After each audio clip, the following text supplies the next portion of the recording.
Adana'nın Karaisalı ilçesinde, Toros Dağları'nın eteklerinde saklı bir doğa harikası uzanıyor. Kapıkaya Kanyonu'nu. Binlerce yıl boyunca akan suların şekillendirdiği bu etkileyici kanyon, bugün ziyaretçilerine eşsiz bir manzara sunuyor. Kayalık duvarların arasında süzülen Çakıt Çayı, Doğanın sabırla yazdığı bu hikayenin baş kahramanı. Yüzlerce metre yüksekliğe ulaşan sarp kayalıklar, sessizliğin ve gücün simgesi gibi yükselirken, kanyon boyunca uzanan yürüyüş yolu ziyaretçileri doğanın kalbine davet ediyor. Her adımda farklı bir manzara, her virajda yeni bir keşif. Kuş seslerinin yankılandığı bu vadide zaman adeta yavaşlıyor. Kapıkaya Kanyonu yalnızca bir gezi noktası değil, doğanın milyonlarca yıllık emeğinin gözler önüne serildiği yaşayan bir miras. Karaisalı'nın bu eşsiz güzelliği, macera arayanları, fotoğraf tutkunlarını ve doğayla baş başa kalmak isteyenleri kendine çekmeye devam ediyor. Burası Kapıkaya Kanyonu. Doğanın sessiz ama etkileyici şaheserlerinden biri.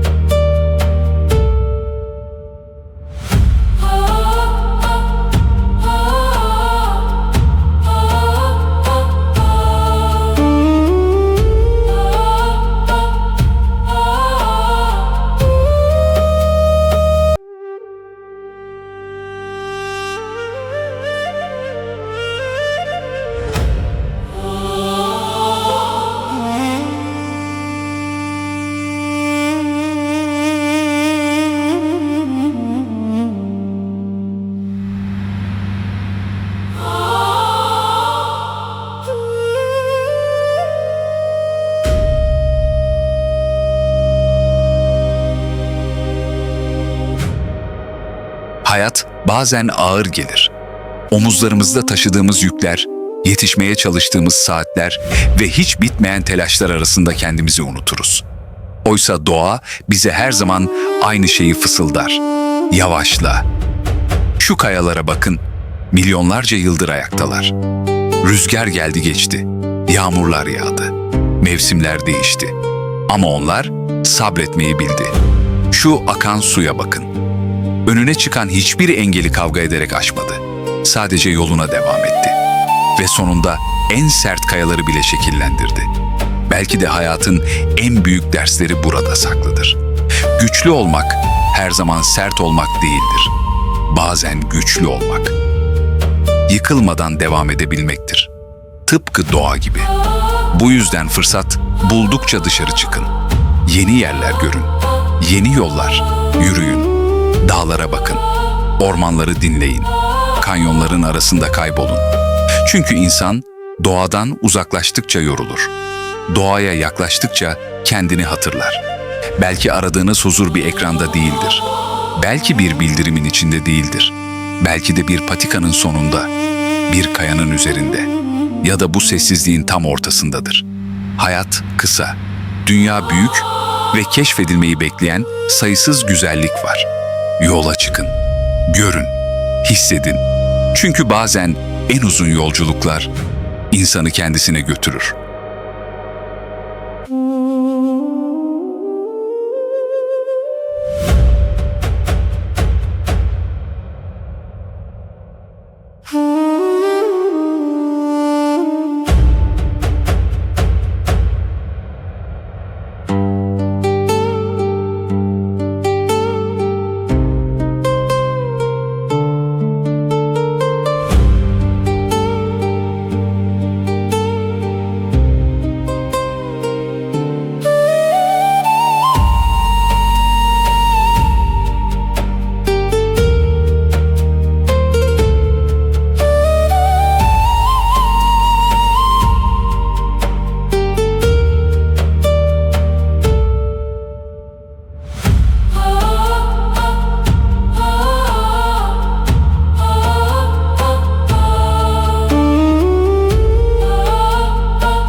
Adana'nın Karaisalı ilçesinde, Toros Dağları'nın eteklerinde saklı bir doğa harikası uzanıyor.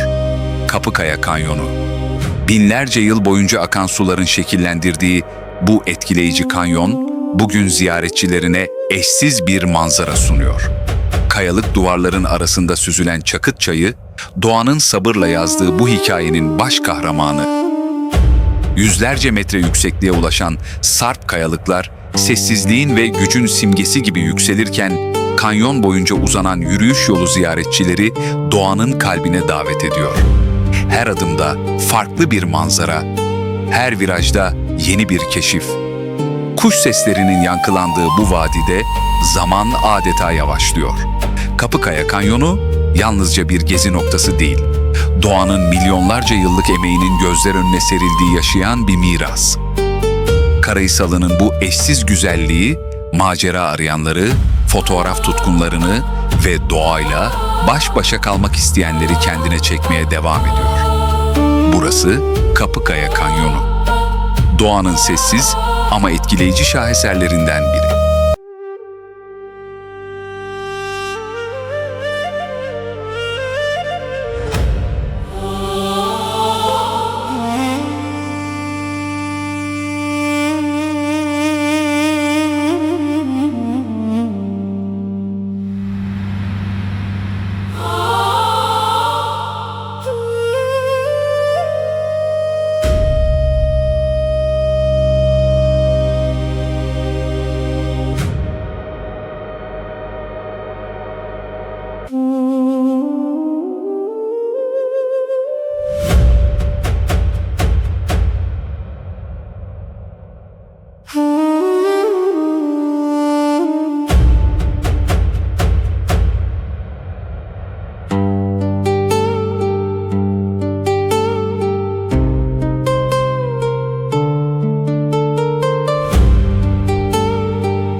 Fakat bu kanyonun en etkileyici yanı, yüksek kayalıkları ya da derin vadileri değil, burada hissettirdikleridir. Şehirlerin gürültüsüne alışmış kulaklar için buradaki sessizlik ilk başta yabancı gelir. Sonra fark edersiniz, sessizlik aslında boşluk değildir. Rüzgarın yapraklarla konuşmasını duyarsınız. Kuşların uzaklardan gelen çağrılarını ve ayaklarınızın altında ezilen taşların sesini. Bir süre sonra zaman kavramı değişmeye başlar. Saatler önemini kaybeder. Acele etmek anlamsızlaşır. Çünkü doğa burada size yetişmeniz gereken bir şey olmadığını hatırlatır.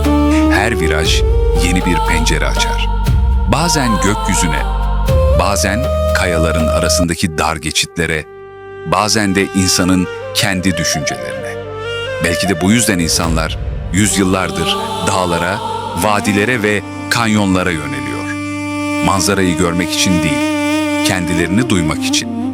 Kapıkaya'nın yollarında yürürken insan yalnızca bir ziyaretçi değildir. Aynı zamanda milyonlarca yıllık bir hikayenin kısa süreli misafiridir. Ve bu hikaye biz buradan ayrıldıktan çok sonra da devam edecektir. Rüzgar esmeye, Sular akmaya, kayalar sessizce beklemeye devam edecek. Tıpkı binlerce yıldır olduğu gibi.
Derler ki, yıllar önce bu vadiden yaşlı bir çoban geçermiş. Her sabah güneş doğmadan sürüsünü alır. Kanyonun dar yollarında sessizce yürürmüş. Bir gün yanında dolaşan küçük torunu ona bir soru sormuş. Dede, bu kayalar neden bu kadar büyük? Yaşlı adam durmuş. Elini kanyonun duvarlarına uzatmış. Sonra gülümseyerek cevap vermiş. Çünkü zaman burada durmayı seviyor evlat. Çocuk anlamamış. Ama yıllar sonra yeniden bu kanyona geldiğinde dedesinin ne demek istediğini fark etmiş. Bazı yerler vardır. İnsan onları yalnızca görmez. Onları hisseder. Ve bazı manzaralar vardır. Fotoğraflara sığmaz. Kelimeler anlatamaz. Sadece kalbin bir köşesinde yer eder. Belki de Kapıkaya'nın sırrı budur. Buraya gelen herkes yanında bir şey getirir. Ama dönerken mutlaka başka bir şey götürür. Kimi huzur, kimi hayranlık, kimi de yıllarca unutamayacağı bir hatıra ve güneş yavaşça kayalıkların arkasına çekilirken kanyon bir kez daha sessizliğine bürünür. Çünkü hikaye bitmez. Sadece bir sonraki ziyaretçisini beklemeye başlar.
Hmm.